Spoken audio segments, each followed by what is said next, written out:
narito po ulit ang update natin para sa lagay ng ating panahon ngayong umaga po ng September 20, 2023 na kung saan sa ngayon ay patuloy pa rin ang pag-iral ng Intertropical Convergence Zone at nakakaapekto pa rin po dyan sa may Mindanao at Visayas. At ang ITCZ nga po ay salubungan ng dalawang magkaibang hangin na mula sa Northern at Southern Hemisphere at dahil sa salubungan ng mga hangin na ito ay nakakabuo po ang mga yan ng sirkulasyon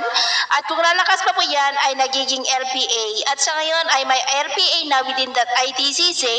at tinawag na nga po yan na Invest 96W. Posible itong maging malakas na bagyo sa susunod na mga araw gaya po ng inyong nakikita pero hindi naman po nakitaan na tatama sa ating bansa pero posibleng ma-enhance nito ang hanging amihan. At sa atin naman pong long range forecast, maliban po sa posibleng pamumuo ng LPA ay wala naman pong bagyo na nakikita na tatawid dito sa ating bansa hanggang sa matapos ang buwan na ito pero atin lamang babantayan ang mga namamataan dito po sa forecast. At sa lagay naman po ng ating panahon ngayong madaling araw dahil sa mga localized thunderstorm at ITCZ ay may mga isolated rain sa ilang bahagi ng Kabisayaan, Mimaropa, Zamboanga Peninsula, Sorsogon at Surigao del Norte. At mamaya ay sisikat ang araw sa malaking bahagi ng ating bansa maliban lamang sa mga tsansa ng maulap na kalangitan na may mga pulupulong pag-ulan.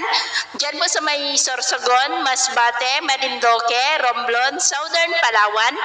ilang bahagi po ng Occidental Mindoro, ilang bahagi ng Panay Island, Northern Cebu, Bohol, Leyte, Samar Provinces, Sulu Archipelago, Zamboanga Peninsula at Davao Oriental. At mamayang hapon po, mas maraming lugar na muli dito sa ating bansa ang makakaranas ng maulap na kalangitan na may mga pulupulong pag-ulan. Kaya kung lalabas tayo sa ating mga tahanan ay ugaliin po natin ang magdala ng kahit anong panangga natin sa init ng araw at proteksyon na rin po sa mga biglaang buhos ng ulan. At sa atin naman pong mga baybayin, wala naman po tayong nakataas na anumang gale warning signals, pero iba yung pag-iingat lamang po kung papalaot tayo para mas makaiwas sa mga sakunang